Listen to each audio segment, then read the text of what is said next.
Good morning बच्चों। क्या हाल चाल। अकाउंटिंग स्टार्ट कराने से स्टार्टिंग से। हाँ, स्टार्टिंग से अकाउंटिंग स्टार्ट करा रहे हैं। आज पहली क्लास है ठीक जिसमें है। पढ़ाएंगे हम। पहले तो कन्वेंशंस होते हैं, जानती कन्वेंशन क्या होते हैं? कन्वेंशन जैसे कॉन्सेप्ट हो गए। अकाउंटिंग पीरियड कॉन्सेप्ट कहते हैं ना, अवधारणाएं कही कही जाती हैं, लेखांकन क्या अवधारणाएं होती हैं। ये सब आज पढ़ाया जाएगा और कुछ एडजस्टमेंट एंट्री बताएंगे जो एग्जाम में आती हैं। जैसे ये सब एग्जाम में होता है, separate entity concept, money measurement concept, इन सभी का नाम सुना है आपने? हाँ सर, पढ़ा है इनके बारे में। ठीक है, तो फिर स्टार्ट कर रखता है, तो बताइए गौरव, आप इंग्लिश मीडियम से कि हिंदी मीडियम से हैं? हाँ सर, इंग्लिश मीडियम से। इंग्लिश मीडियम से हैं, ठीक है। जी। जी। हाँ, तो सभी लोग कॉपी पेन लेके बैठिएगा। जी। एक जी। करके आज मैं क्लियर कराता रहूंगा, क्योंकि टाइम कम है, तो फिर ऐसा करेंगे 15-20 दिन में पूरी अकाउंटिंग कंप्लीट हो जाए। ठीक है, जितनी भी अकाउंट्स है, कॉमर्स पूरी है, एक बार रिवीजन हो जाए। तो सभी लोग रेडी हैं? जी। हम्म।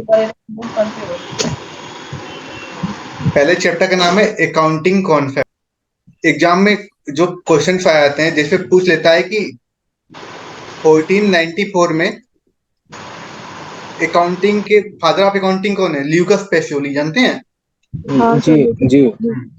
तो इन्होंने बुक लिखी थी, दी कंपोजिट स्क्रिप्चर्स लिखी थी 1494 में।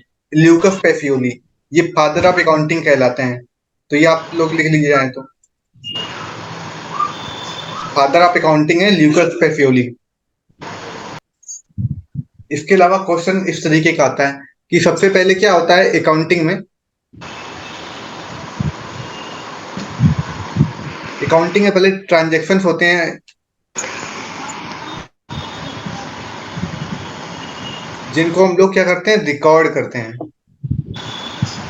फिर उनको क्लासिफिकेशन करते हैं। इसके बाद फिर उनकी समरी बनाते हैं।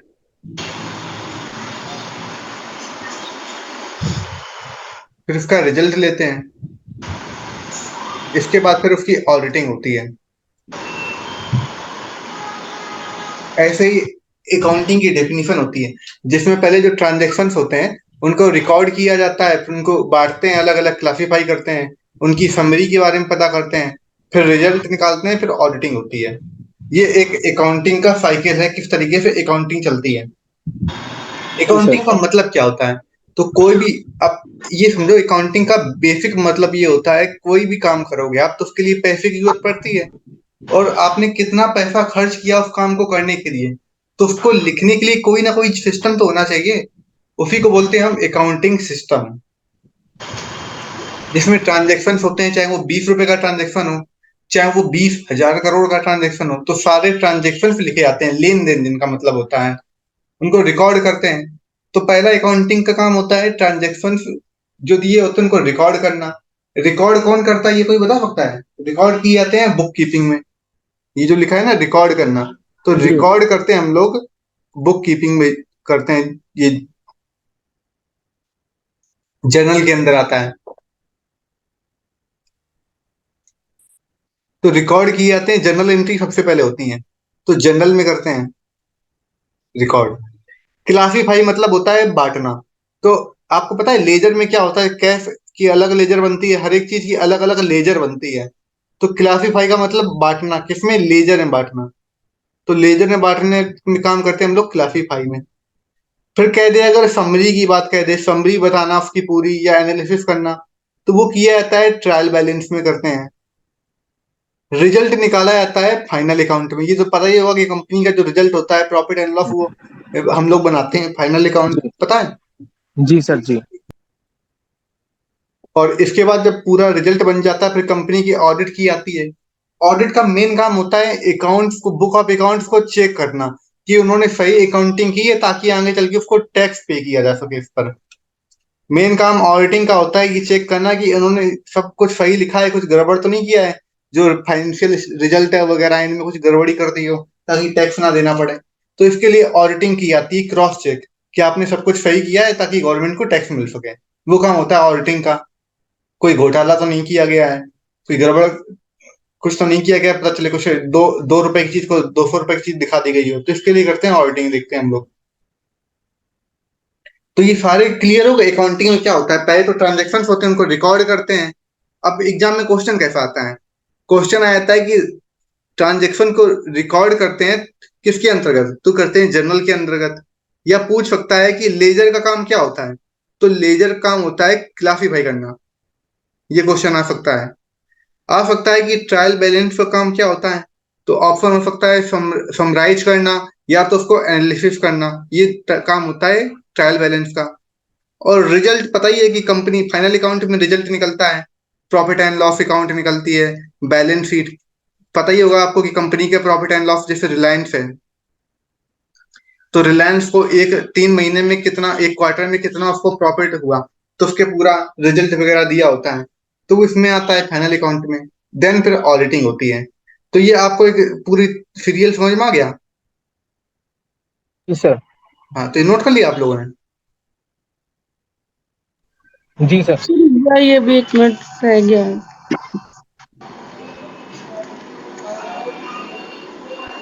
और बाकी जो ये ट्रांजेक्शन्स थे जिनको रिकॉर्ड करते हैं जनरल में, क्लासीफाई करते हैं लेजर में, ये 3 काम होते हैं बुक कीपिंग के। इतना याद रखिए, ये काम होते हैं बुक कीपिंग के।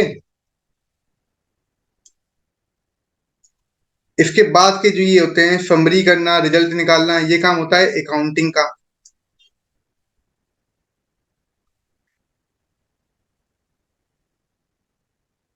अच्छा, आप बताइएगा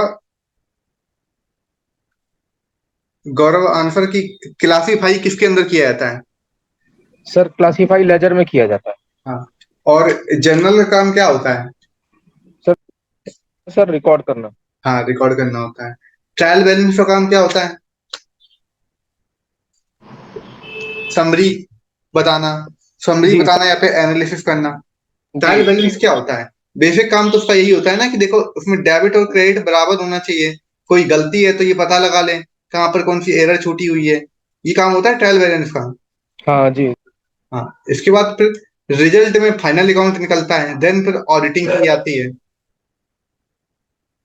तो एग्जाम में इस तरीके का एक क्वेश्चन आता है। तो ये एक क्वेश्चन समझिए, आपको क्लियर हुआ जो आ सकता है एग्जाम में नहीं सर, इनमें से। अच्छा है जी। अब आगे देखते हैं। आगे अब ये कॉन्सेप्ट स्टार्ट हो रहे हैं। पहले पढ़ेंगे कॉन्सेप्ट, इसके बाद पढ़ेंगे कन्वेंशन।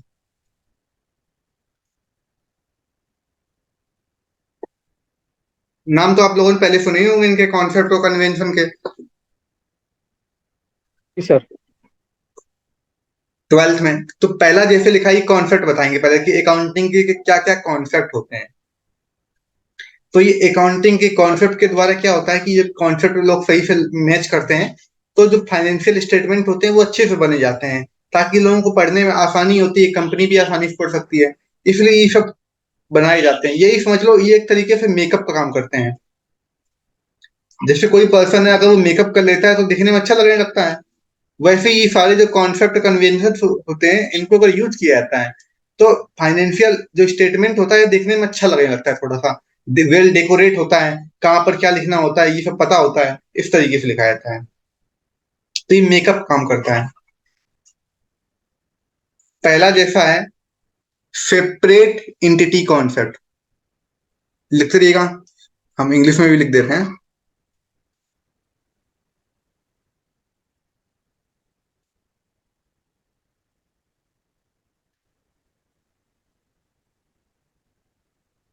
सेपरेट इंटिटी कॉन्सेप्ट, पृथक अस्तित्व की अवधारणा, लिखा सेपरेट इंटिटी कॉन्सेप्ट। अब इसका वर्ड से आपको समझ में आ रहा होगा, सेपरेट इंटिटी। सेपरेट होने का मतलब होता है सेपरेट होना, जब दो लोग अलग हो जाते हैं तो उसे बोलते हैं सेपरेट इंटिटी कॉन्सेप्ट। तो ये अलग बता रहा है किसको। अब वैसे तो सेपरेट का मतलब होता है कि दो लोग हैं, जैसे मेल फीमेल हैं, अलग हो गए, सेपरेट हो गए, तो उसे तो बोल देते कि अलग हो जाना। लेकिन अकाउंटिंग पीरियड में मेल फीमेल तो होते नहीं है, तो उसमें हम लोग सेपरेट किसे करेंगे, ओनर को और कंपनी को, इन दोनों को अलग अलग रखेंगे, ठीक है, इन दोनों को एक साथ नहीं रखेंगे, सेपरेट रखेंगे इनको। तो उसे बोलते हैं सेपरेट एंटिटी कॉन्सेप्ट, जिसमें ये बताया जाता है कि बिजनेस का ओनर और कंपनी दोनों अलग अलग हैं। अगर ओनर पैसे निकालता है तो उसे ड्राइंग अकाउंट में रखेगा,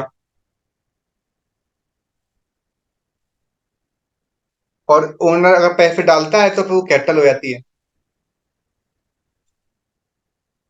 समझ में आया कुछ क्या होता है सेपरेट एंटिटी कॉन्सेप्ट? जी सर। हाँ। इसमें एक अकाउंट बनता है, एग्जाम में क्वेश्चन आया जाता है, अगर बहुत टफ आएगा क्वेश्चन, ठीक है, सेपरेट एंटिटी कॉन्सेप्ट से, तो क्वेश्चन ये पूछ देगा कि सेपरेट एंटिटी कॉन्सेप्ट में कौन सा अकाउंट बनता है, तो रिप्रेजेंटेटिव पर्सनल अकाउंट बनता है।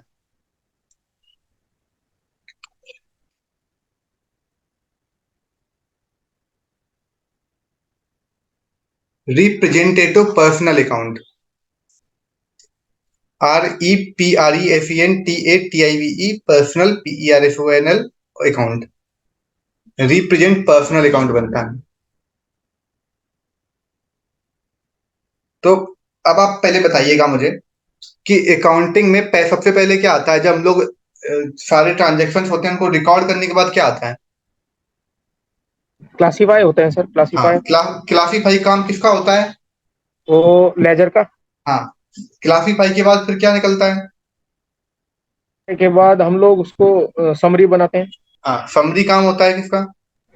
Summary final account, trial balance का। ट्रायल बैलेंस का काम होता है। ट्रायल बैलेंस का काम होता है एरर ढूंढना, जी। डेबिट क्रेडिट बराबर रखना। इसके बाद फिर समरी के बाद हम लोग क्या करते हैं? हम ऑडिटिंग। लोग फाइनल अकाउंट बनाते हैं, उसमें रिजल्ट देखते हैं। हाँ। ठीक, और ये कॉन्सेप्ट और 1494 में बुक कौन सी लिखी गई थी?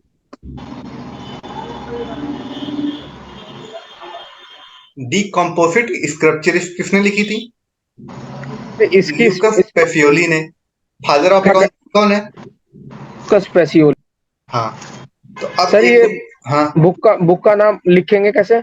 डी कंपोफिट।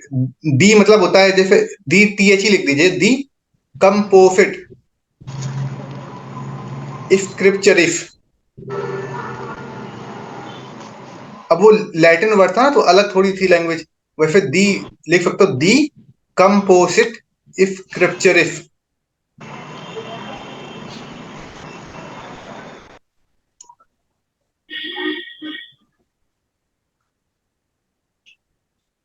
ठीक है सर। लिख लिया? तो इतने में आपको आप लोगों को कोई भी दिक्कत नहीं है, बिल्कुल क्लियर हो गया है। ये सेपरेट एंटिटी कॉन्सेप्ट जब पढ़ा रहे थे, तो इसमें पहला जो लिखा था कि इसमें ओनर और कंपनी अलग अलग होती है। क्यों? क्योंकि सेपरेट नाम लिखा है। सेपरेट का मतलब होता है अलग होना, जैसे मेल फीमेल है, वो सेपरेट हो गए, मतलब वो अलग हो गए। वैसे ही बिजनेस में मेल फीमेल तो होता नहीं है, उसमें कंपनी होती है, ओनर होता है। तो दो लोगों को एक ना समझा जाए, ऐसा ना समझे ओनर की उसी कंपनी है, उसका माने जब खोलो बंद करो, ऐसा नहीं होता है। ओनर अलग होता है और कंपनी अलग होती है।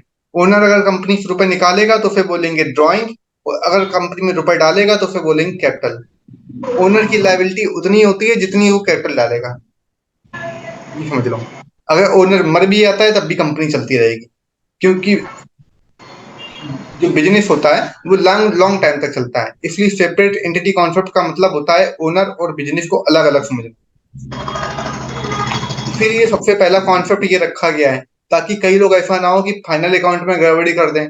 जैसे प्रॉफिट दिखाना 1 करोड़ दिखा दिया 5 करोड़, ताकि लोगों को लगे बहुत अच्छी कंपनी चल रही है।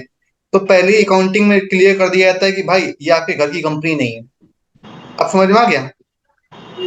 जी सर। इसमें कौन सा अकाउंट बनता है? तो रिप्रेजेंटेटिव पर्सनल अकाउंट बनता है, प्रतिनिधित्व व्यक्तिगत खाता।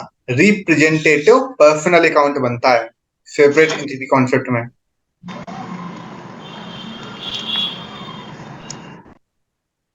लिख लिया? जी सर, हो गया। अब अच्छा एक चीज बताइए, ड्राइंग और कैपिटल का यूज कौन से कॉन्सेप्ट में करेंगे? क्या क्या क्वेश्चन है सर? ड्राइंग ड्राइंग और कैपिटल का यूज कौन से कॉन्सेप्ट में किया जाएगा? आइडेंटिटी में ही सर। हाँ, बिल्कुल सही।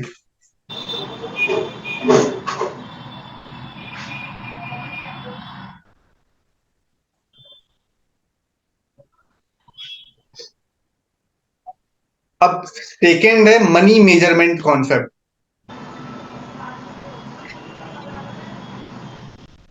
लिखा हुआ है मनी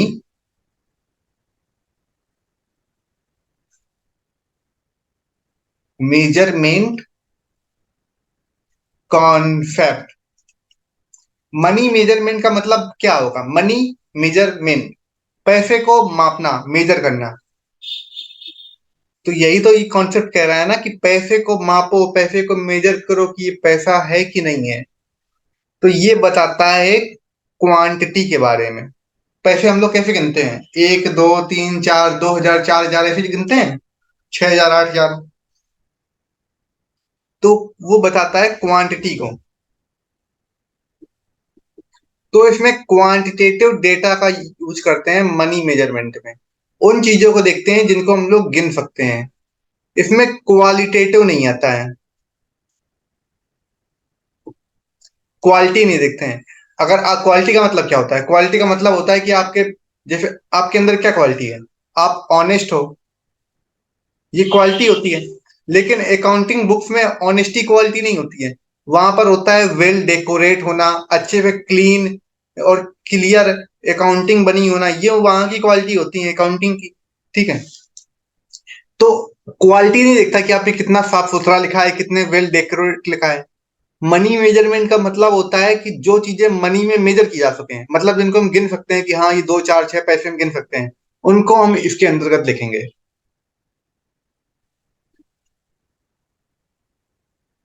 इनमें सिर्फ वही चीजें आती हैं जिनको हम लोग क्वांटिटी, जिनको हम गिन सकते हैं। जिनको हम गिन नहीं सकते हैं उनको हम नहीं लेते हैं।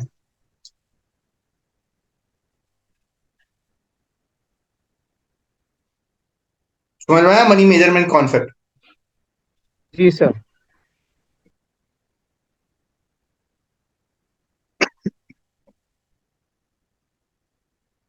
अगर एक क्वेश्चन कह दे कि गुड्स का एक्सचेंज करना, ठीक है, गुड्स को एक्सचेंज करना क्या मनी मेजरमेंट कॉन्सेप्ट में आएगा कि नहीं आएगा? नहीं सर, नहीं आएगा। हाँ, क्योंकि देखो गुड्स का मतलब है कुछ भी हो सकता है। सोप एक साबुन हो गया, साबुन को लेके हमने किसी दूसरे को दे दिया। भैया हमको चाहिए कैश, रोकड़ चाहिए, एकदम क्लियर कैश जिसको हम लोग गिन सके पैसे में, सिर्फ उसी को लेते हैं। आप सामान दे दो, आप एक लेटर लिख के दे दो कि आप बहुत अच्छे हो, उससे मतलब नहीं है। हमें सिर्फ मतलब है काउंटिंग से, पैसे से। तो मनी मेजर कॉन्सेप्ट बताता है सिर्फ पैसे को।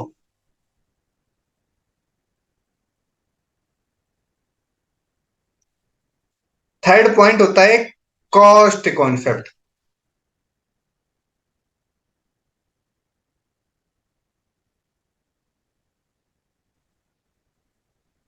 सारे कॉन्सेप्ट आप लोग लिखते रह रहे हो? हाँ जी सर। सर। ठीक। थर्ड होता है कॉस्ट कॉन्सेप्ट। कॉस्ट का मतलब क्या होता है, ये कोई बता सकता है? लागत कॉस्ट, सर, लागत। हाँ लागत। लागत तो होती है। जैसे ये मानो एक ईंट है, ईंट जिससे घर बनता है, उस ईंट को बनने में जो भी कॉस्ट लगी होगी, मतलब मिट्टी लेके आए होंगे, फिर उसमें कोयला डाल के उसको पकाया गया होगा, लेबर कॉस्ट होगी, तो जितनी उसमें टोटल लागत लगी, कॉस्ट लगी, उसे बोल देते हैं कॉस्ट। तो कॉस्ट कॉन्सेप्ट वही बताता है चीज कि आप किसी चीज को लेके आ रहे हो तो उसकी एक्चुअल कॉस्ट क्या है। समझ में आया? तो कॉस्ट कॉन्सेप्ट का काम होता है कि ये बताना कि उसकी एक्चुअल कॉस्ट क्या है। कॉस्ट कॉन्सेप्ट बताता है उसकी एक्चुअल कॉस्ट को। जैसे एक टेबल है, फॉर एग्जांपल ले रहे हैं टेबल। टेबल है 20,000 रुपए की, ठीक है। तो अब आपको ये बताना है कि उस, अब ये ली थी आपने 2008 में, अब चल रहा है क्या, 2023 चल रहा है। तो अब वो टेबल 20,000 वाली कितने की होगी? सपोज दैट 60,000 रुपए की है। तो आप ये बता सकते हो उस टेबल की कॉस्ट क्या है आज के बीस दिन? हजार सर। आज के दिन क्या है कॉस्ट? 20,000। बिल्कुल सही, बहुत अच्छी बात है।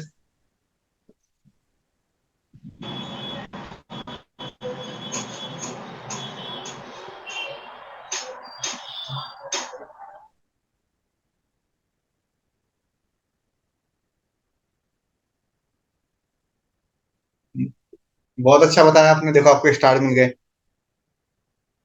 क्योंकि धन्यवाद सर, कॉस्ट, थैंक यू। हाँ, कॉस्ट कॉन्सेप्ट का काम होता है ये बताना कि उस चीज की एक्चुअल कॉस्ट क्या है। हम ये नहीं देखते हैं कि देखो, एक्चुअल कॉस्ट का मतलब होता है जो उसकी बुक वैल्यू है। एक्चुअल कॉस्ट को हम बोलते हैं ना बुक वैल्यू, की किताब में क्या लिखी कॉस्ट। बुक वैल्यू का मतलब होता है कि जैसे 2008 में मशीन खरीदी थी, तो उस टेबल खरीदी थी, तो वो थी 20,000 रुपए की। तो हमने अपनी फाइनेंशियल अकाउंट जो बुक थी उसमें रिकॉर्ड करते ना, तो उसमें हमने लिख दिया कि हमने परचेज किए 20,000 रुपए की टेबल। तो ये हाँ हमारी कॉस्ट थी, 2008 में ली है। लेकिन अब क्या हुआ, आज के दिन, अब 2023 चल रहा है। अभी हम डेप्रिसिएशन नहीं लगा रहे इसमें, ठीक है, सिंपल सा बता रहे हैं कि आज चल रहा है 2023। तो 2023 में क्या हो रहा है कि वो अगर खरीदते हैं चीज तो 60,000 रुपए की मिलेगी। तो ये आज इसका मार्केट प्राइस है इस टेबल का, कि अगर मार्केट में आप कोई दूसरी इसी तरीके की लेते हो तो वो मिलेगी 60,000 रुपए की। लेकिन हमने अपनी किताब में मार्केट कितना प्राइस। लिखा था, हमने अपनी किताब में तो 20,000 रुपए लिखा था। तो कॉस्ट कॉन्सेप्ट कहता है कि जो चीज आपने किताब में लिखी है उसे ही एक्चुअल प्राइस मानेंगे उस चीज का। जी सर। जी। तो कॉस्ट कॉन्सेप्ट में हम लोग फिक्स्ड एसेट्स दिखाते हैं। पहली चीज तो ये पता होना चाहिए, एसेट्स दिखाई जाती है, एसेट्स में कौन, फिक्स्ड एसेट्स होती हैं। क्योंकि एसेट्स तो देखो कैश भी है, लेकिन कैश की हम लोग कॉस्ट कॉन्सेप्ट में क्या दिखाओगे। आज कैसे पता चल रहा है कि अगले दिन या शाम को कैश खत्म हो गया, तो हम लोग दिखाते हैं फिक्स्ड एसेट्स, जो लंबे समय तक चलती रहती हैं, स्थायी होती हैं। जैसे टेबल, चेयर हो गई, बिल्डिंग हो गई, कोई मशीन हो गई। तो इन सब की कितनी कॉस्ट है, कितने हमने उसको खरीदा, तो उसकी जो बुक वैल्यू है उसी पर ही हम दिखाएंगे। मार्केट प्राइस से कोई रिलेशन नहीं होता है। तो अगर एग्जाम में क्वेश्चन आए, आपको ये बताना है, लिखा होगा cost concept is related to market price, A option में। दूसरे में लिखा है बुक वैल्यू। थर्ड में लिखा है बुक वैल्यू और market price which is lower. Fourth में लिखा है book value and market price which is high. इस तरीके का एग्जाम में को आता है पेपर में क्वेश्चन। तो अब आपको जी। बताना है कौन सा आंसर सही होगा। Book value sir. हाँ, बुक वैल्यू होगा, बिल्कुल सही। तो कॉस्ट कॉन्सेप्ट आपको क्लियर हो गया, हम्म। बिल्कुल भी डाउट नहीं है। नहीं सर, आ गया। हम्म, सर एक डाउट है इसमें। बोलिए। सर जो बुक वैल्यू होती है वो आगे जाके बढ़ जाती है। आगे जाके बुक वैल्यू नहीं बढ़ती है, आगे लेकिन जाके जब मार्केट प्राइस बढ़ता है। मार्केट प्राइस जैसे 20,000 की है और सन 2023 में वो 60,000 रुपए 60। की हो गई, तो हम्म। मार्केट प्राइस अगर वही चीज आप नहीं खरीदते हो तो वो 60,000 रुपए की होगी। अच्छा, एक चीज बताइए, 2008 में टेबल खरीदी थी 20,000 रुपए की, सही बात है। हम्म। हम्म। 2023 में हो गई है 60,000 रुपए की। आपका ये मतलब है ना कहने का कि आज वो 60,000 की हाँ। होगी। अगर आज इसको आप बेचो कितने की बिकेगी, 2023, 2008 की, 2023 में 60,000 की बिक जाएगी। नहीं सर, इतने की कहाँ बिक पाएगी। हाँ, नहीं बिकेगी। मतलब कि इसको हम लेते हैं बुक वैल्यू पे। हम्म। अच्छा, एक चीज और बताओ, हमारे जब हमने 20,000 रुपए की ली थी तो हमारे अकाउंटिंग बुक में क्या लिखा होगा, 60,000 लिखा होगा कि 20,000 लिखा होगा। सर क्या आप बीस दोबारा हजार से। हम कह रहे हैं कि अगर ये 20,000 रुपए की ली थी टेबल, तो क्या हमारी अकाउंटिंग बुक में 20,000 रुपए लिखा होगा कि 60,000 लिखा होगा। सर 20,000 रुपये। हाँ, 20,000 लिखा होगा। हम्म। तो हम डेप्रिसिएशन चार्ज करेंगे तो 20,000 रुपए चार्ज करेंगे। हम्म। 60,000 का कोई मतलब है। नहीं। हाँ। नहीं नहीं। हाँ, तो कॉस्ट कॉन्सेप्ट में क्या आता है, इसमें से बुक वैल्यू आती है। ठीक है।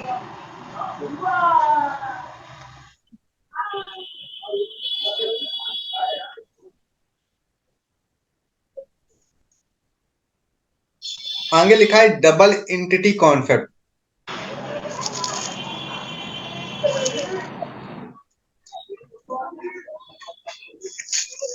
ये तो बहुत आसान है। डबल एंटिटी कॉन्सेप्ट का मतलब होता है कि हर चीज की दो एंट्री करते हैं। जैसे आपको पता है कि डेबिट इक्वल टू क्रेडिट होता है, जैसे लायबिलिटी है। लायबिलिटी और एसेट जब बराबर आएंगी तभी तो आपकी बैलेंस शीट सही होगी। हम्म। तो यही बताता है कि हर चीज की दो एंट्रियां होती हैं। दो एंट्री कैसे होती हैं? दो एंट्री इस तरीके से होती है, सपोज दैट आप ओनर हो, आपने सैलरी पे की। कितने की? 8,000 रुपए। आपने 80,000 रुपए सैलरी पे की, चलो मान लेते हैं। तो आपके यहाँ से 80,000 रुपए गया, कैश गया। क्या मिला? कुछ नहीं, सैलरी मिली। तो सैलरी अकाउंट में आप दिखाओगे कि आपने सैलरी दी है, और कैश से आप माइनस करोगे। तो दो एंट्री होगी एक तरीके से देखा जाए तो वैसे ही डबल एंट्री कॉन्सेप्ट का मतलब होता है कि हर चीज की दो एंट्री होती हैं। इसमें इक्वेशन कौन सी यूज की जाती है? Asset equal to liability plus capital. Asset होती है हमारी बैलेंस शीट में, इधर पे आती है एसेट, इधर पे आती है लायबिलिटी। तो लायबिलिटी मतलब होता है कि कितना आपको पैसा पे करना है, या कितनी आपकी लायबिलिटी है, कुछ काम करना होगा उसकी लायबिलिटी हो सकती है। Plus capital. कैपिटल का मतलब होता है कि उस ओनर ने कितनी पूंजी लगाई है उस बिजनेस में। इन दोनों को जोड़ दोगे तो उसी का योग तो एसेट के बराबर होता है। हम्म। तो ये हमारा डबल एंटिटी कॉन्सेप्ट कहलाता है। इसे जी सर। अकाउंटिंग इक्वेशन कॉन्सेप्ट भी कह देते हैं, बैलेंस शीट इक्वेशन कॉन्सेप्ट भी बोल देते हैं। तो डबल एंटिटी कॉन्सेप्ट में क्या होता है? हर चीज के दो लिखे होते हैं, बस इतना याद रखो। फॉर्मूला लगता है asset equal to liability plus capital. ये वाला कॉन्सेप्ट समझ में आया? हाँ जी सर। पांचवा लिखा है करंट कॉन्सेप्ट।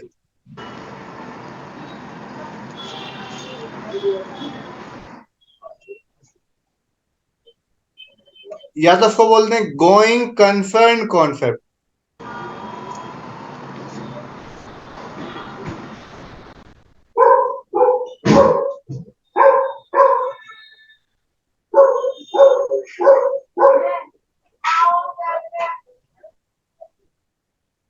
तो अब आप बताओ करंट कॉन्सेप्ट या फिर गोइंग कंसर्न कॉन्सेप्ट का मतलब क्या होता है? करंट मतलब जो चल रहा है अभी भी। गोइंग कंसर्न का मतलब होता है लंबे समय तक चलना। तो जब कोई, हम ये मानते हैं बिजनेस, कोई इंसान होता है बिजनेस क्यों खोलता है? इसलिए खोलता है ना कि वो लंबे समय तक चलता रहे और आपको पैसे देता रहे, इसलिए तो बिजनेस चलाते हैं।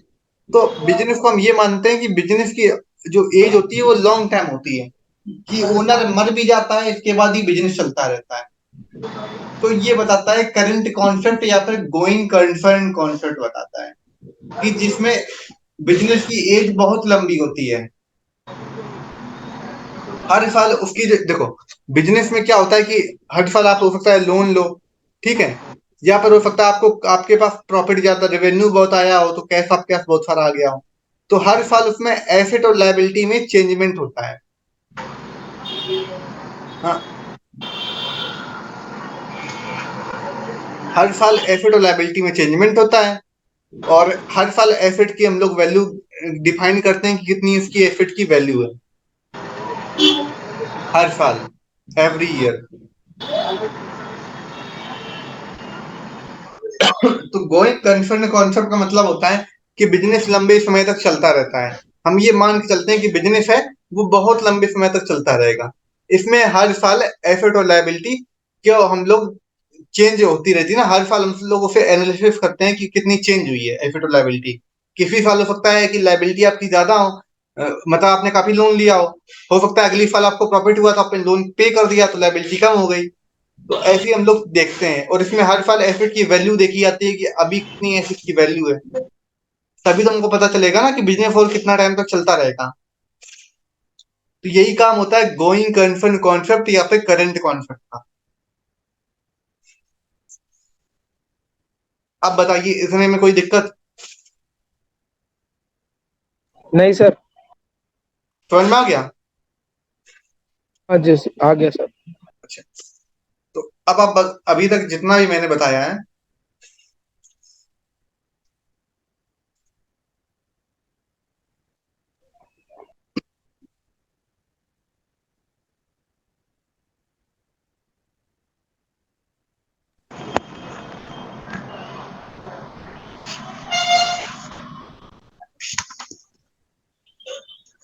स्क्रीन दिखाई पड़ रही है आप लोगों को? हाँ सर, ब्लैंक ब्लैंक आ रही है। अब आ रही है? हाँ ब्लैंक ब्लैंक आ रही है सर। अब ठीक हो गई है, देखिए। सर, अभी भी ऐसी आ रही है। ब्लैंक ही आ रही है सर।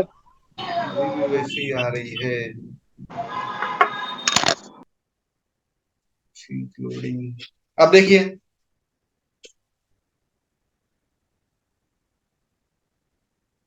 ब्लैंक ही आ रही है सर, वाइट बिल्कुल। मतलब वाइट आ रही, अब वाइट आ रही ना? White white. कुछ दिखाई पड़ रहा है? हाँ, आपने कुछ बनाया इस पर हाँ, अजीब सा। ठीक है। तो अब अभी तक जितना ही पढ़ाया है वो आप बताइएगा। हाँ जी। 1494 में कौन सी बुक लिखी गई? द कम प्रॉफिट, द कम प्रॉफिट फ्रिक। थोड़ा नाम अजीब सा है सर ये बहुत। डी। डी मतलब होता है D. D composite, COMPOSIT, composite स्क्रिप्चरिस।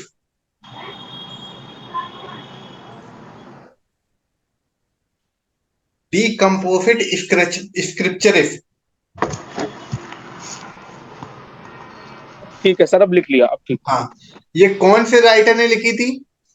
Lucas Lucas. पेनिसलस। हाँ, ल्यूकस पेसियोली ने लिखी थी। फादर ऑफ अकाउंटिंग किसको बोलते हैं? ल्यूकस पेनिसलस। जी। ल्यूकस पेसिलस। स्पेसियोली। हाँ, ल्यू, पेसियो। ल्यूकस पेसियोली, ठीक। अब इसके बाद मैंने बताया था कि सबसे पहले अकाउंटिंग में क्या होता है, सबसे पहले एंट्री दी जाती है। जी। रिकॉर्ड सबसे पहले रिकॉर्ड करेंगे। हाँ, पहले तो रिकॉर्ड की हमने ट्रांजैक्शन को। Transaction record. रिकॉर्ड किया। रिकॉर्ड काम किसका होता है? जर्नल का। हाँ, जर्नल का। जर्नल का हो गया। फिर क्या करते हैं हम लोग? क्लासीफाई कर। ये काम किसका होता है? लेजर का। इसके बाद क्या करते हैं? समरी करते हैं। समरी काम किसका होता है? ट्रायल बैलेंस का। हाँ, इसके बाद फिर क्या करते हैं? रिजल्ट।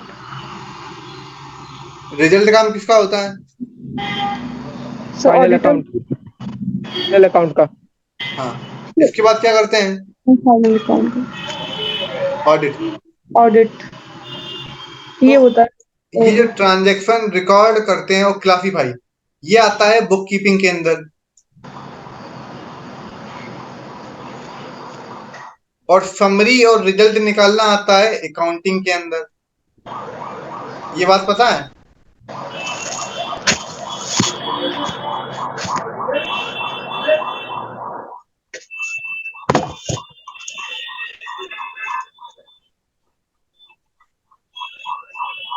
बुक कीपिंग में दो आएंगे सर, रिकॉर्डिंग और क्लासीफाइंग ना। हाँ, रिकॉर्डिंग क्लासीफाई आता है। ट्रांजैक्शन इसलिए लिख दिया क्योंकि ट्रांजैक्शन का मतलब होता है एक साथ बहुत ही बड़ा बंडल सब लिखा होना, एक साथ कुछ कुछ होना, फिर उसको अलग अलग लिखा जाता है। कीपिंग में भी दो आएंगे और अकाउंट में भी दो आएंगे। हाँ, बिल्कुल सही। सर, अभी रुक जाइए, वही रह गया है।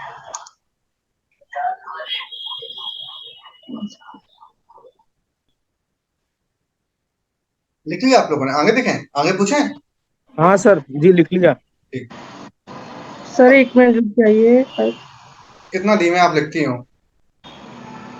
क्या लिखने को बाकी था?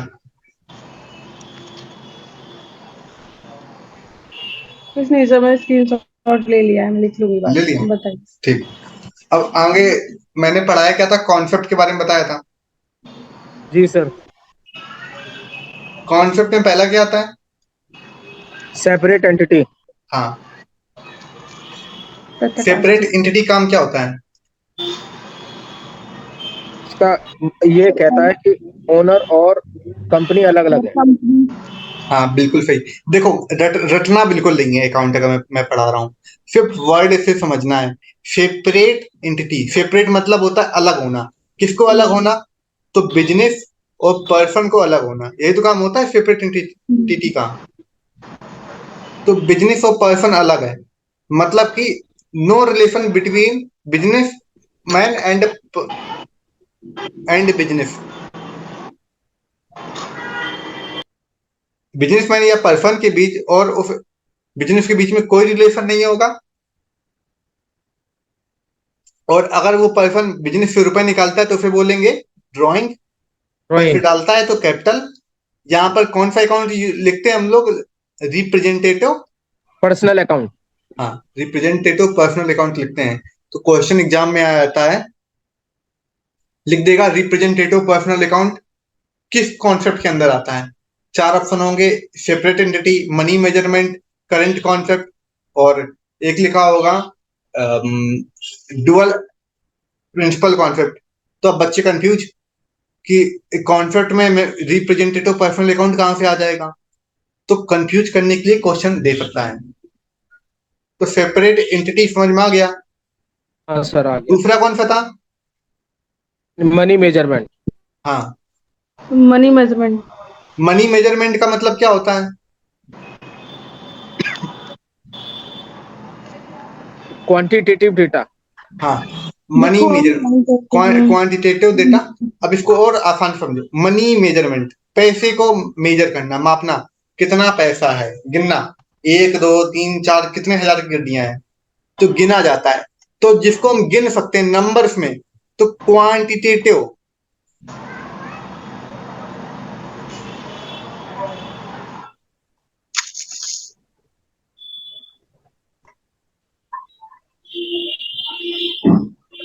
क्वांटिटेटिव डेटा जिसको हम लोग गिन सकते हैं एक दो तीन चार नंबर में, इसमें कौन सा डेटा नहीं आता है?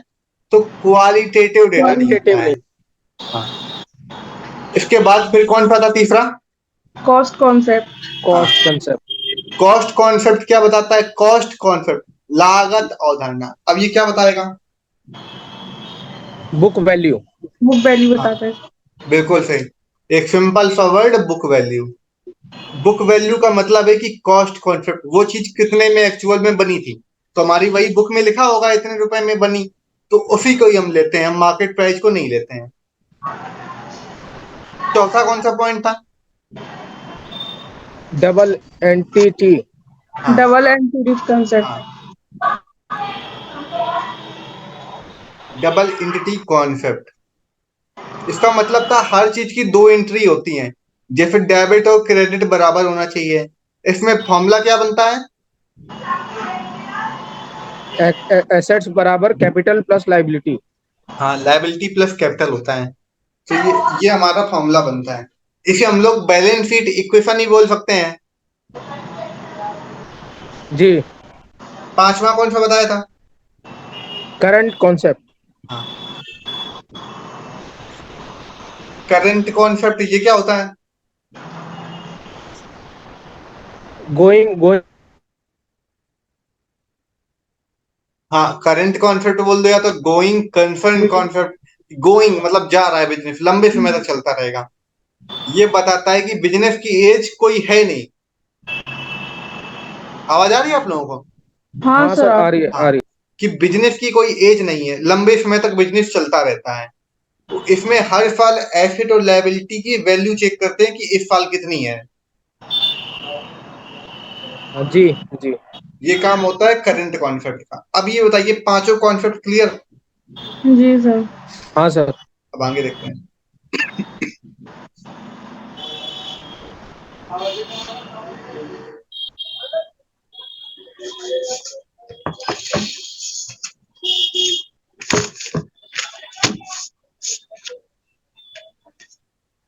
दिखाई पड़ रहा है आपको?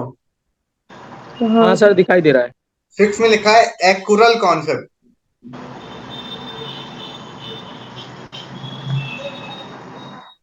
एक्युरल कॉन्सेप्ट का मतलब होता है उपार्जन, जो चीज हमें एक्युरल हुई हो, मतलब कि जो हमें मिल गई हो या मिलने वाली हो, तो फिर हम लोग जोड़ देते हैं, जो नहीं मिली होती उसको माइनस कर देते हैं।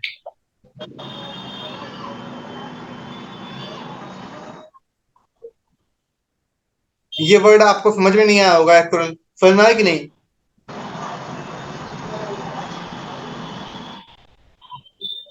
ये वर्ड समझ में आया, एक्युरल? जी सर, जो हमें मिलने वाली है। इसे और अच्छे से समझाते हैं पहले तो, ओके।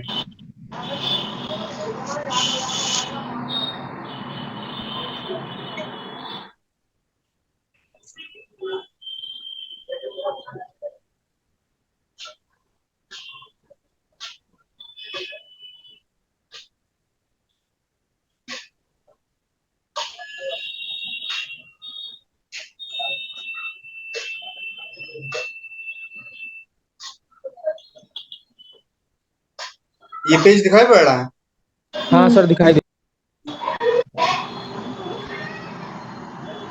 इस पेज को बहुत ध्यान से पढ़िएगा, इससे एक क्वेश्चन हमेशा एग्जाम में आता है, सिर्फ इतने पेज से। 4 वर्ड होते हैं इसमें, 90% बच्चे हमेशा कंफ्यूज होते हैं कि आउटस्टैंडिंग क्या होता है, प्रीपेड क्या होता है, एक्यूरेट क्या होता है, और एडवांस क्या होता है। होते हैं बच्चे कंफ्यूज। तो जी सर। अब इनका मैं मतलब बताऊंगा आज, तो आपको ज्यादा अच्छे समझ में आ जाएगा। पहला क्या वर्ड लिखा है? आउटस्टैंडिंग। आउटस्टैंडिंग। अब आउटस्टैंडिंग में हम आउटस्टैंडिंग के बारे में बताएंगे। तो देखो, आउटस्टैंडिंग हमने लिए हैं यहाँ पे एक्सपेंस, ठीक है। एक होता है एक्सपेंस होती है, एक होती है इनकम। अगर हम एक्सपेंस लिख रहे हैं तो उसकी कुछ और नरेशन होगी, इनकम अगर आउटस्टैंडिंग है तो कुछ और होगा। तो आउटस्टैंडिंग का मतलब होता है कि जिसे हमने अभी तक पे नहीं किया है। एक ये घर बना रहे हैं,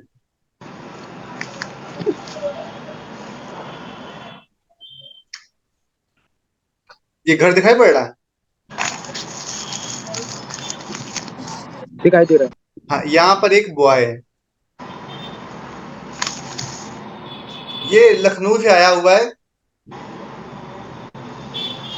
ये है आगरा। इसे आगरा में एग्जाम देना है, तो यहाँ पे ये स्टे करेगा इस घर में। तो यहाँ स्टे करने का एक दिन का है 100 रुपए। तो ये बॉय बाहर खड़ा है, आउट स्टैंड है, मतलब कि बाहर खड़ा हुआ है। तो जब ये बाहर खड़ा है, घर के अंदर नहीं गया है, तो मतलब कि आउट स्टैंड है, इसने अभी तक पैसे नहीं दिए हैं। जब पैसे दे देगा तो ये अंदर चला जाएगा। सही बात है? है। जी सर। हाँ, तो देखो यहाँ पे घर में लगा है ताला, कह रहे हैं नो एंट्री। तो वाई आउट स्टैंड, आउट मतलब होता है बाहर, स्टैंड मतलब खड़े होना। जब एक लड़का बाहर खड़े हुए है, क्योंकि उसने घर के अभी उसने रेंट के पैसे नहीं दिए, जब वो दे देगा तो वो एक दिन के लिए वहां पर स्टे कर सकता है। तो due but not paid, outstanding expense का मतलब लड़के के लिए तो ये खर्चा है ना। देखो, लड़के के लिए एक्सपेंस है, क्योंकि क्योंकि उसे एग्जाम देना है, तो आगरा में कल एग्जाम है, तो आज रात में कहीं ना कहीं स्टे करना पड़ेगा, तो इसे कुछ ना कुछ खर्च करना पड़ेगा ना। तो ये बॉय के लिए आउट स्टैंड है कि घर के बाहर ही खड़ा है, पैसे देगा तब एंट्री करेगा। तो आउट स्टैंडिंग एक्सपेंस इस लड़के के लिए आउट स्टैंडिंग है, क्यों? क्योंकि इसने अभी पे नहीं किया है पैसा। तो नॉट पेड, आउटस्टैंडिंग एक्सपेंस का मतलब होता है वे खर्चे जिनको हमने पे नहीं किया है। अब बताइए, समझ में आया? सर। जी। आउटस्टैंडिंग क्या होता है? अगर जो अभी पे करना है। आउटस्टैंडिंग इनकम लिख दें, तो अब ये था, मैंने लिख दिया आउटस्टैंडिंग इनकम, मतलब कि ऐसी इनकम जो हमें अभी मिली नहीं है। सही बात है? जी। जी देखो, आउटस्टैंडिंग को इस तरीके से लिख देते हैं, आउटस्टैंडिंग अगर एक्सपेंस से खर्चा है, तो मतलब कि ऐसा खर्चा जिसको हमने पे नहीं किया है। और अगर इनकम है, तो इनकम का मतलब ऐसी इनकम जो हमें मिली नहीं है। तो जब आउटस्टैंडिंग इनकम होती है, उसको हम लोग दूसरे वर्ड में बोल देते हैं एक्यूरल, एक्यूरेट बोल देते हैं उसको, एक्यूरेट इनकम। आउटस्टैंडिंग इनकम ना बोल के हम बोल देते हैं एक्यूरेट। बच्चे हो जाते हैं कंफ्यूज, ये एक्यूरेट क्या होता है, जिसको बोलने में पूरी जीभ घूम जाए, तो एक्यूरेट बोल देते हैं। तो ये दोनों एक ही चीज है, बस अकेले एक्सपेंस की जगह यहाँ पे इनकम लग गया है, बच्चों को कंफ्यूज करने के लिए।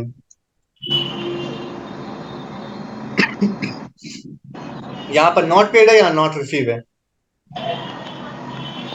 तो जब आप ये बताइए, अभी उस पर्सन ने रुपए नहीं दिया है, तभी तो घर के बाहर खड़ा है, तो इसकी लायबिलिटी है, क्योंकि इसे रात में रुकना है तो इसे देना पड़ेगा। तो आउटस्टैंडिंग एक्सपेंस कहां पर आएगा? लायबिलिटी में आएगा। एग्जाम्पल में ले लेते हैं कि लड़का है, लड़के को रहने के लिए, स्टे करने के लिए रूम चाहिए, तो रूम के लिए उसे पैसा खर्च करना पड़ेगा। दूसरा एग्जाम्पल हो सकता है टेलीफोन का बिल उसे पेमेंट करनी पड़ेगी। मोबाइल का रिचार्ज अगर पे नहीं किया है तो पे करना है। तो ये सब आउटस्टैंडिंग एक्सपेंस है। एक जी वर्ड सर। क्लियर। अब दूसरे में है जी सर। प्रीपेड। प्री मतलब पहले, पेड जिसको पहले से पे कर दिया। अब आपके पास कई लोग होते हैं ना जिनको खुजली मची होती है कि कई बार होता है कि एडवांस में पे कर देते हैं। कई लोग होते हैं ना, जैसे जी कई रेंट भी जो लोग रहते हैं रेंट पर भी, कुछ लोग होते हैं कहते हैं क्या महीने महीने में देना है, हम एक साथ 2-3 महीने का दे दे रहे हैं। ऐसे भी कई लोग होते हैं एडवांस में देते रहते हैं। और सर कुछ तो पहले ही ले लेते हैं तो वो भी हाँ, एडवांस में लिया तो एडवांस में। उन्होंने प्रीपेड कर दिया ना। जैसे मोबाइल का रिचार्ज भी कर लिया। हाँ, प्रीपेड पहले से पे कर दिया। तो ये टेलीफोन बिल जो आएगा ये आएगा हमारा पोस्ट पेड के लिए। देखो मिल तो गया answer. Post paid is called outstanding, क्योंकि उसमें महीना खत्म होने के बाद हम लोग उसको पे करते हैं। प्रीपेड हमारे मोबाइल फोन प्रीपेड होते हैं जी जी। कि आप उसमें रिचार्ज कराओगे 799 का, तब जाके आपको 3 महीने के लिए नेट्स मिलेगा। तो प्रीपेड आपने पहले रिचार्ज कराया, इसके बाद आप सर्विस यूज करो। तो हम्म। प्रीपेड जिसको हम पहले से पे कर दें, एडवांस में पे करें। तो एडवांस में पे किया। अब हमको पता है कि हमें 90 दिन तक फ्री में कॉल मिलेगी और 1.5 GB डेटा पर डे मिलेगा। तो हमारे लिए ये एसेट हो गई है। तो प्रीपेड जो एसेट हो। पोस्ट पेड मतलब लायबिलिटी, क्योंकि उसको यूज करने के बाद आपको पे करना पड़ेगा, जिसको आपने अभी पे नहीं किया है तो वो आउटस्टैंडिंग है। तो प्रीपेड मोबाइल होता है। तो प्रीपेड मोबाइल सिम होता है तो वो हमारा आता है, एफिट हो जाती है, क्योंकि हम लोग जब सर्विस देंगे तब मिलेगा, मतलब पेमेंट करने के बाद। टीवी में रिचार्ज कराएंगे, इसके बाद हम लोग उसकी सर्विस उठा पाएंगे। इंटरनेट का रिचार्ज कराएंगे तब इंटरनेट यूज कर पाएंगे। तो प्रीपेड समझ में आ गया। हाँ सर। अब है हाँ ये जी सर। एक्यूरेट, जिसके बारे में हम बताने के लिए हमने पीडीएफ खोला था। तो एक्यूरेट इनकम। अब ये वर्ड ही इतना कठिन लग रहा है, एक्यूरेट। तो यही इसका कंफ्यूज मतलब होता करता है है ये। Due but not receive. जैसे देखो, मैंने बताया था आउटस्टैंडिंग एक्सपेंस और आउटस्टैंडिंग इनकम बताई थी। जी सर। आउटस्टैंडिंग एक्सपेंस जिसको अब खर्चे को हमने पे नहीं किया है। आउटस्टैंडिंग इनकम जो हमको मिली नहीं है। तो जो मिली नहीं है उसको हम लोग बोल देते हैं फिर एक्यूरेट। नए वर्ड में एक्यूरेट बोल देते हैं। तो एक्यूरेट इनकम जो हमको मिली नहीं है। तो नॉट रिसीव,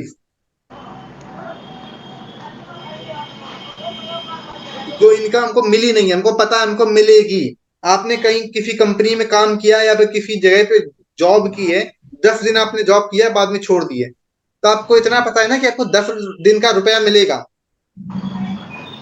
तो वो हाँ आपकी हाँ। एसेट है ना, क्योंकि एसेट में तो कैश भी आता है। तो एसेट है क्योंकि आपको पता है कि आपको 10 दिन का वो मिलेगा। तो accurate income is called outstanding income. दोनों एक ही चीज है। आउटस्टैंडिंग मतलब कि जिसको हमने पेमेंट नहीं किया या फिर ना मिला। तो ना मिला तो फिर देते हैं नॉट रिसीव, जो मिली नहीं है। इसलिए हमारी ये एसेट होती है।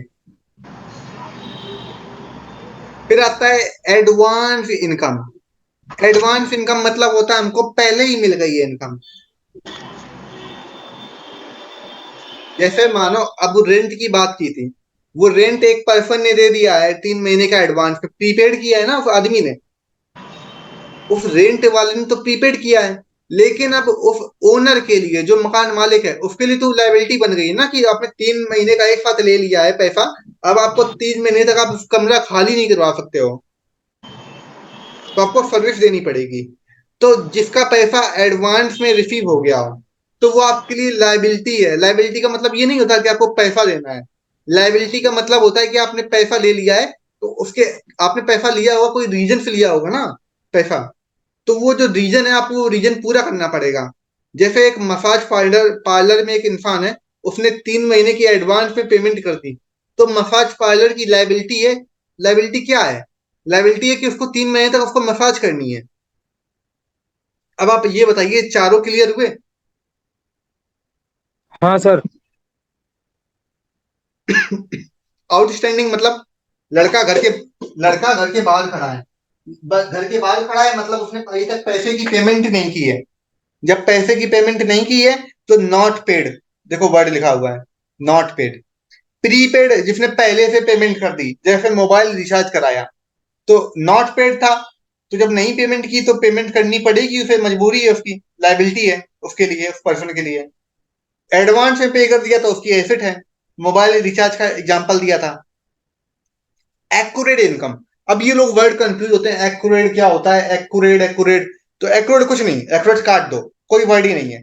याद रखो आउटस्टैंडिंग, आउटस्टैंडिंग, आउटस्टैंडिंग एक्सपेंस, मतलब कि जो आउटस्टैंडिंग, घर के बाहर खड़ा है लड़का, पेमेंट नहीं की, मतलब कि जिसकी पेमेंट नहीं की।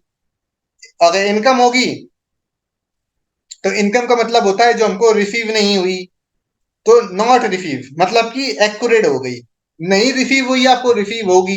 यहाँ लाइबिलिटी थी, इसका उल्टा एसेट हो गया। एडवांस में इनकम, पेमेंट इनकम मिल गई है। यहाँ देखो प्रीपेड है, अब वही एग्जांपल लिया था हमने रेंट का। रेंट वाले पर्सन ने एडवांस में पेमेंट की तो उसके लिए एसेट है, क्योंकि 3 महीने से घर नहीं खाली करना है।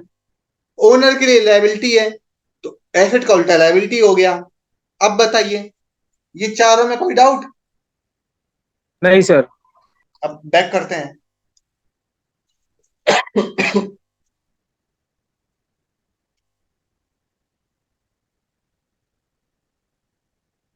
मतलब कि वो इनकम जो हमें भी रिसीव नहीं हुई है, नॉट रिसीव्ड, कमा तो ली है लेकिन अभी मिली नहीं है। अर्न बट नॉट रिसीव, अब ये वर्ड का मतलब समझ में आया? अभी भी नहीं आया? नहीं सर, आ गया। हाँ, एक्युरल मतलब कि जो भी रिसीव नहीं हुआ है, तो जहां पर एक्युरल इनकम लिखा हो, इनकम मतलब कि आपको पता है, इनकम का मतलब होता है कि आपको मिलनी है तो आप फिर जोड़ दोगे। अगर लिखा है कि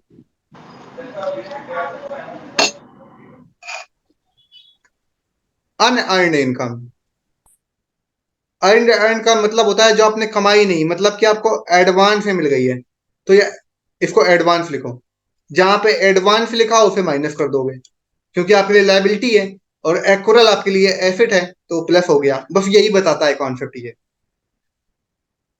ये एक्युरल कॉन्सेप्ट सिर्फ इनकम को बताता है कि इनकम आपकी एक्युरल है कि नहीं है। अगर एक्युरल है तो उसे जोड़ दो, अगर जो मिलनी बाकी है, जो आपको एडवांस में मिल गई है, तो उसको माइनस कर दो। यही बस बताता है एक्युरल कॉन्सेप्ट। सर ये एक बार दोबारा बता दीजिए। हाँ, एक्युरल कॉन्सेप्ट, ये वर्ड का मतलब समझ में आया?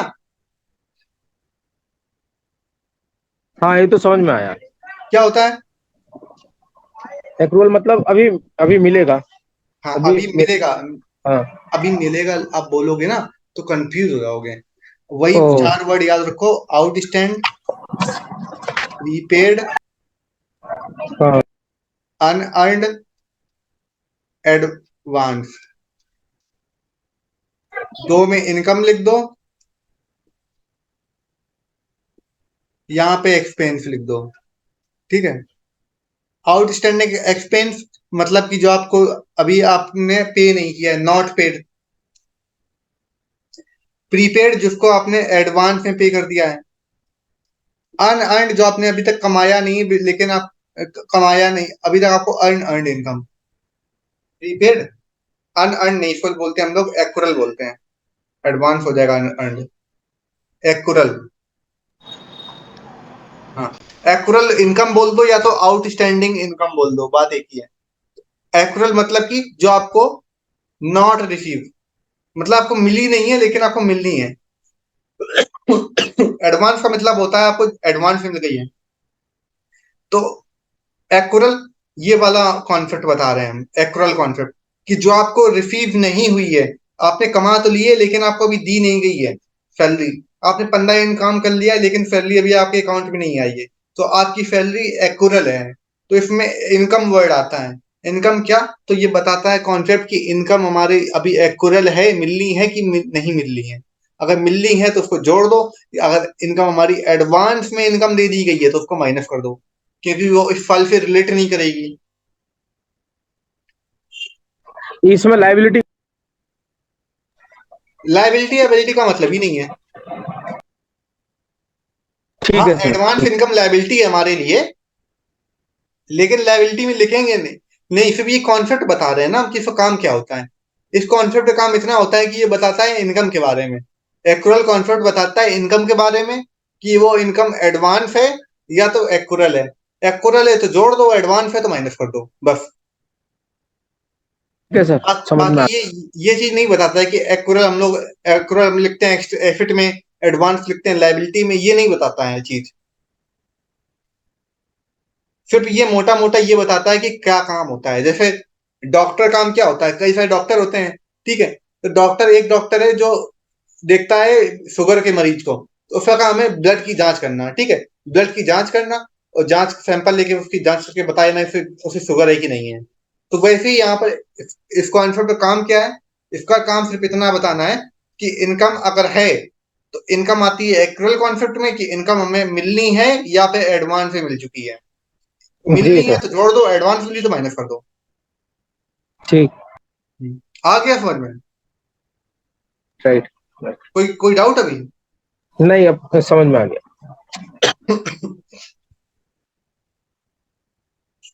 फिर है मैचिंग कॉन्सेप्ट।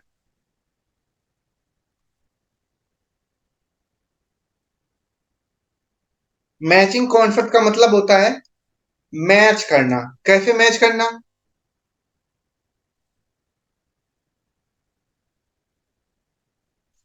इनकम और एक्सपेंस को मैच कराना, तभी तो डेबिट बराबर क्रेडिट होगा। ये बताता है प्रॉफिट एंड लॉस स्टेटमेंट को, क्योंकि इसमें इनकम और एक्सपेंस होते हैं। इनकम आती है क्रेडिट में, एक्सपेंस आते हैं डेबिट में। ये दोनों का योग बराबर होना चाहिए। तो यही बताता है मैचिंग कॉन्सेप्ट, कि अगर कोई इनकम ऐसी है जो मिलनी है एडवांस में, ये कुल मिला के ये मैचिंग कॉन्सेप्ट बताता है इनकम के बारे में। या तो इनकम अगर जैसे हमारा एक्रुअल थी, वैसी ये भी है, ज्यादा अंतर नहीं है। बस एक्रुअल बताता है इनकम के बारे में। ये क्या बताता है? तो ये बताता है इनकम और एक्सपेंस दोनों वर्ड के बारे में बताता है। एक्रुअल कॉन्सेप्ट सिर्फ इनकम को बताता है, और मैचिंग कॉन्सेप्ट इनकम और एक्सपेंस दोनों को मैच करता है। कि अगर कोई एक्सपेंस है जो अभी नहीं हुआ है तो उसको जोड़ दो, एडवांस में एक्सपेंस हो गया है तो उसे माइनस कर दो।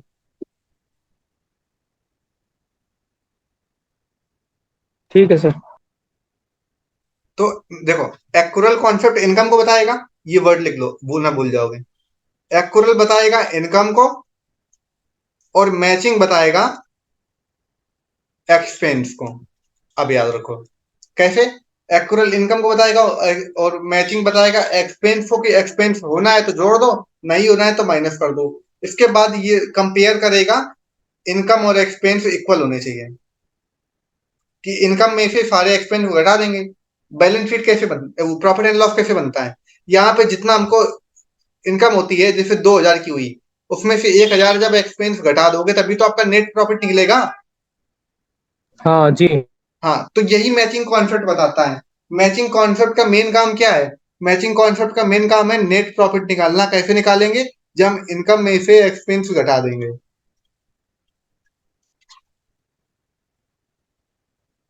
इनकम में से एक्सपेंस घटाया, तो एक्सपेंस हो सकते हैं कुछ आउटस्टैंडिंग एक्सपेंस हो, कुछ प्रीपेड हो। जो आउटस्टैंडिंग होंगे तो मतलब उनको हम लोग जोड़ देंगे, जो पहले से प्रीपेड एक्सपेंस उनको माइनस कर देंगे। आ गया समझ में? जी सर। जी सर। फिर आता है रियलाइजेशन कॉन्सेप्ट।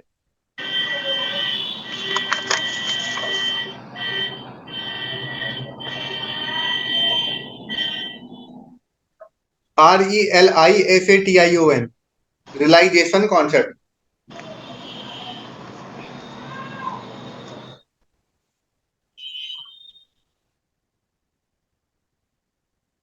लिख लिया? जी सर। इसमें हम ये देखते हैं इनकम के बारे में। इसमें तीन वर्ड आते हैं, याद रखो। एक आता है इनकम, एक आता है गुड्स, एक आता है कैश। ये तीन वर्ड लिख लीजिए। इनकम कितनी हमको मिली है, माल को हमने यस नो किया है कि हमको सुपुर्दगी का मतलब होता है कि उनको सामान को हैंड ओवर कर देना। सामान को हमने इनकम हमको रिसीव हुई है, यहाँ पे हमने गुड्स को हैंड ओवर किया है कि नहीं किया है, या फिर कैश रिसीव हुआ है। इनमें से जो भी पहले होता है वो हमारा आता है रियलाइजेशन कॉन्सेप्ट में। लिख देते हैं कि देखो तीन वर्ड आते हैं, एक आता है इनकम इसमें, एक आता है गुड्स, एक आता है कैश। तो इसमें देखते हैं कि या तो इनकम पहले रिसीव हुई हो, या तो गुड्स हमने उसको हैंड ओवर पहले कर दिया हो, या तो हमको कैश पहले मिल गया हो। तो इनमें से जो भी पहले होता है उसी को लिख देते हैं रियलाइजेशन। अगर इनकम पहले मिली तो इनकम रियलाइजेशन रियलाइज हो गई। अगर गुड्स हैंड ओवर कर दिया तो गुड्स रियलाइज हो गए। अगर कैश पहले मिला है तो कैश रियलाइज हो गया। बस ये बताता है कि मतलब तीनों वर्ड के आगे जो पहले हुआ है, जैसे इनकम पहले हुई है, कि इनकम पहले होने का मतलब है कि आपने माल बेचा है 2,000 करोड़ का, ठीक है। अब आपको इनकम हो गई है। पहले इनकम होने का मतलब है कि आपको कैश मिल गया है। कैश मिला है एडवांस में, तो एडवांस में कैश मिलना, काम होने से पहले जब कैश मिल जाए एडवांस में तो हमारा आएगा कैश रिसीव। काम होने के बाद कैश मिला है तो इनकम में आएगा। या तो आपने पहले, उन्होंने बोला कि सर आप सामान बेच दो, आपने बिना पैसे लिए पहले ही सामान बेच दिया, उन्होंने सामान ले लिया। तो जो चीज इन तीनों में से पहले हो उसी को हमें रियलाइज करके लिख देंगे। कि मतलब वर्ड आ जाएगा इनकम रियलाइज, या तो गुड्स रियलाइज, या तो कैश रियलाइज। अब समझ में आया जी सर। कि रियलाइजेशन कॉन्सेप्ट में तीन वर्ड आते हैं, इनकम गुड्स और कैश। जो भी इनमें से पहले रिसीव हुआ हो, जो रिसीव पहले हो मतलब या तो इनकम मिली होगी बिजनेस को, तो लिख देंगे हम लोग रियलाइज्ड इनकम। गुड्स पहले में दे दिया तो लिख देंगे गुड्स रियलाइज हुआ। कैश पहले मिला है तो कैश रियलाइज हो गया। एक क्वेश्चन दिया है, लिखा है कि अब आपको बताना है इनकम रियलाइज मानी जाएगी। ये क्वेश्चन आ सकता है एग्जाम में, इनकम रियलाइज मानी जाएगी कैसे। कह रहा है कि पहला ऑप्शन दिया है कि गुड्स को हम लोगों ने ऑर्डर मिला है, गुड्स का ऑर्डर पहले मिला है। दूसरे में लिखा है कि हमने गुड्स को हैंड ओवर कर दिया है। तीसरे में लिखा है कि गुड्स का कैश मिल गया है। और चौथे में लिखा है कि गुड्स हैंड ओवर या फिर कैश, जो भी पहले मिला हो। चौथा नंबर सर। हाँ, दो क्योंकि देखो बोल रहे हैं। ऑर्डर मतलब ही नहीं था उसमें, एक था इनकम, एक था गुड्स, एक था कैश, तो ऑर्डर से कोई मतलब ही नहीं है। तो हैंड ओवर पहले, ये वर्ड पहले लिखा है, लेकिन यहाँ पे लिखा है डी में हैंड ओवर और कैश में से जो भी पहले हुआ हो, इसलिए ये लिख दिया आंसर। तो ये समझ में आया, इस तरीके क्वेश्चन आ जाएगा। जी हाँ सर। जी सर। आगे ये लिखा है कंजर्वेशन कॉन्सेप्ट। ये मेन है, बहुत बढ़िया कॉन्सेप्ट है, ये भी एग्जाम में आया था।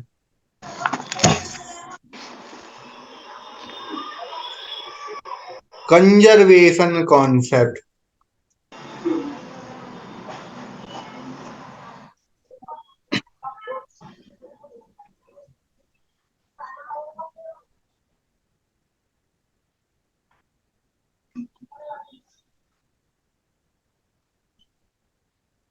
लिखा है इतना। हम्म। हाँ सर।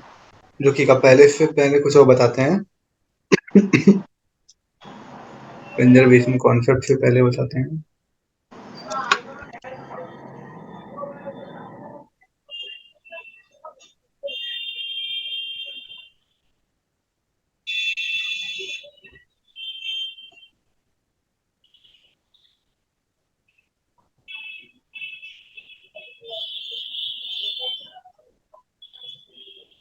ये कुछ लिखा हुआ दिख रहा है, हाँ दिखाई दे रहा है सर।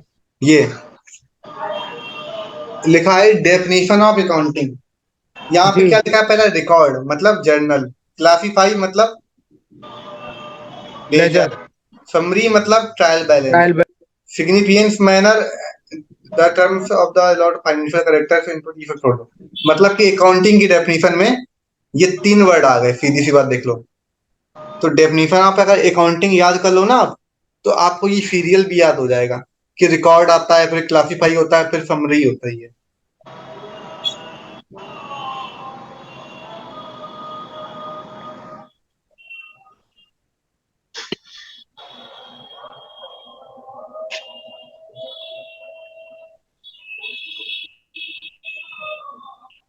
जितना पढ़ा है उसमें कोई डाउट है? नहीं नहीं सर। सर। बोर तो नहीं हो रहे आप लोग? नहीं सर। जी सर नहीं। बट सर आप 4 बजे से लेते ना तो और सही रहता।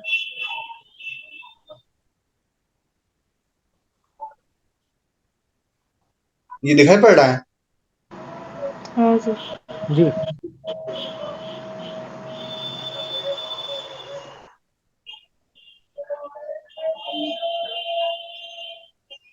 Conservation concept. कंजर्वेशन कॉन्सेप्ट आपको पता होगा, जो बूढ़े लोग हो जाते हैं 60 साल से ऊपर के, 60 नहीं 70 मान लो, जो 70 साल से ऊपर के जो ओल्ड लोग हो जाते हैं, उनका दिमाग थोड़ा खिसक नहीं आता है? हम्म। मतलब वो हर चीज में निगेटिविटी बताते रहते हैं।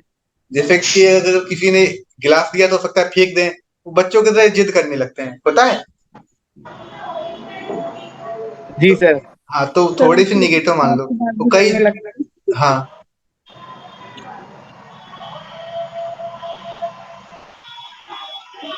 तो फिर निगेटिव वर्ड मान लो, ठीक है। तो कंजर्वेशन कॉन्सेप्ट बूढ़े लोगों से रिलेट करेंगे हम, कि जो कंजर्वेटिव होते हैं लोग, तो वो निगेटिव ज्यादा होते हैं, ठीक है। मान लिया, क्योंकि अब जो बूढ़े लोग हो गए हैं उनकी थिंकिंग और आज के लोगों की थिंकिंग मैच नहीं करेगी ना। उन्हें लगेगा कि ये चीज गलत है, और आज की यंग जनरेशन को लगेगा ये चीज सही है। तो कंजर्वेशन कॉन्सेप्ट भी ऐसा ही कुछ होता है। कंजर्वेशन, तो बूढ़े लोग बहुत ही कंजर्वेटिव स्वभाव के होते हैं। मतलब कि जो उनका एक स्वभाव है रूढ़िवादी, मतलब जो चलता आया है उनका बहुत पहले से, कहते हैं कि नहीं नहीं नहीं, लोगों को लड़कियों को जॉब नहीं करानी चाहिए, या फिर बोल देते हैं कि जल्दी शादी कर लेनी चाहिए 15 साल में एज में, अगर जो 70 साल से ऊपर की उनकी बात कर रहे हैं। तो उनकी एक अलग थ्योरी चलती है, जो आज के हिसाब से कम मैच करती है। तो कंजर्वेशन मतलब निगेटिव वर्ड है, ठीक है, निगेटिविटी ज्यादा बता रहा है। तो निगेटिविटी मतलब कि ये लाइबिलिटी और लॉसेस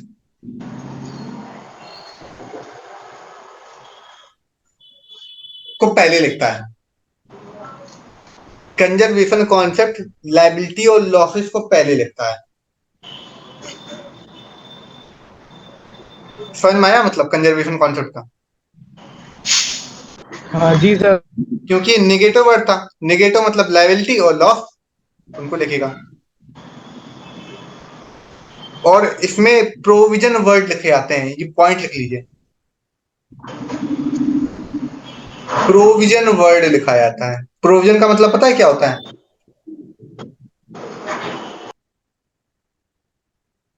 नहीं पता? देखो, जैसे प्रोविजन फॉर बैड डेब्ट सुना है, हाँ सर। कि जैसे 500 रुपए हमारा एसेट्स में है, अब लिखते हैं कि वो हमारा डूब गया, तो डूबने के लिए हम प्रोविजन बना देते हैं कि हाँ डूबा है, तो अलग से हमने 100 रुपए निकाल के रख लिया, तो प्रोविजन कर लिया कि हाँ ये जरूरत पड़ने पे इसको हम लगा सकते हैं पैसा, तो वो प्रोविजन होता है। तो जिसमें लाइबिलिटी और लॉस को लिखा जाता है उसे बोलते हैं हम लोग कंजर्वेशन कॉन्सेप्ट। बस ना याद रखो, कंजर्वेशन मतलब कंजर्वेटिव लोग निगेटिव होते हैं, तो लाइबिलिटी लॉस को लिखना। जब लाइबिलिटी होगी तो मतलब प्रोविजन को हम लोग यूज करेंगे। और दूसरा पॉइंट, इसमें सीक्रेट रिजर्व बनता है। सीक्रेट रिजर्व, एग्जाम में क्वेश्चन आ सकता है कि कौन से कॉन्सेप्ट में सीक्रेट रिजर्व बनता है, तो कंजर्वेशन कॉन्सेप्ट में।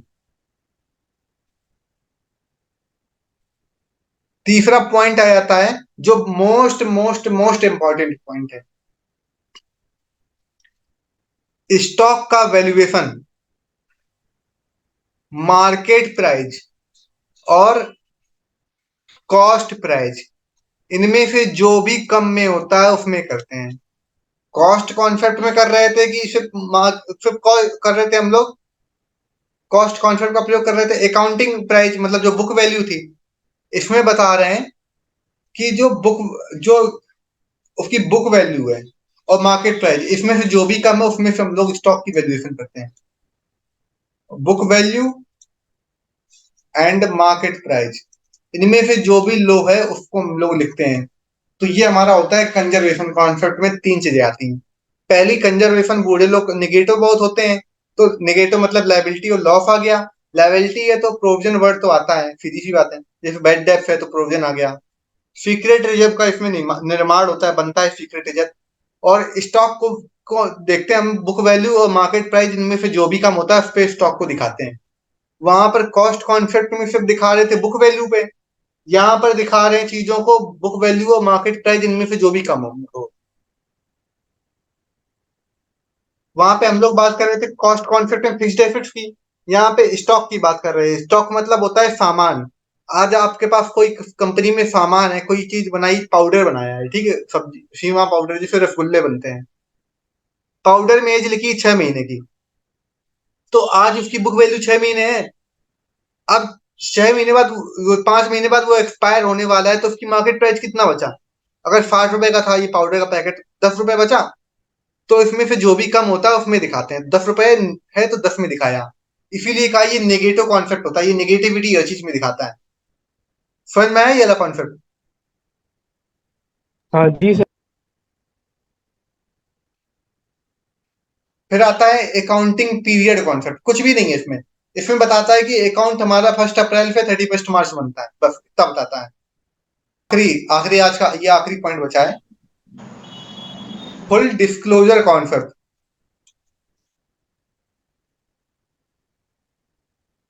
फुल डिस्क्लोजर का मतलब होता है बहुत अच्छे से दिखाना, सब कुछ दिखा देना, कुछ भी ना छोड़ना। तो बैलेंस शीट जब बनाते हैं ना हम लोग, तो बैलेंस शीट में हर चीज को दिखा देना। नीचे कई बार देखा होगा बैलेंस शीट में नोट करके हम लोग लिखते हैं, तो नोट करके हम लोग लिखते हैं प्रोविजन को, कि हमारा इतना प्रोविजन है, 5% या 4% का है, वो वर्किंग नोट करके लिखते हैं। तो ये यही बता रहा है कि फुट नोट करके दिखा देना वो बैलेंस शीट के नीचे। या फिर कोई केस चल रहा है फर्म में, तो उसके बारे में लिख देना, वो हम फुट नोट में। तो वो आता है हमारा फुल डिस्क्लोजर कॉन्सेप्ट में। आया समझ में? जी सर। बस इतना ही था आज का। अब आप बताइए, इतने में कोई डाउट है आप लोगों का?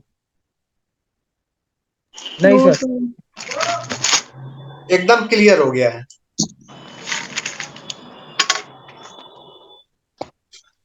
एकदम क्लियर है?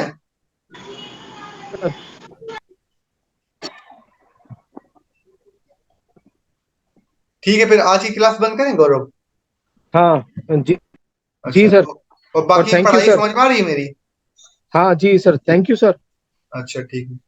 तो मैं इसको वीडियो को कहाँ पे डाल दूँ? यूट्यूब पे वीडियो डाल को, दूँ? हाँ डाल दीजिए सर।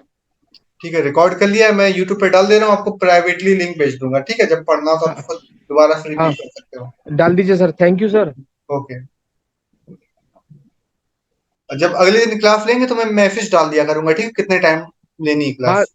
हाँ सर, हम लोग जुड़ जाएंगे। ठीक, ओके।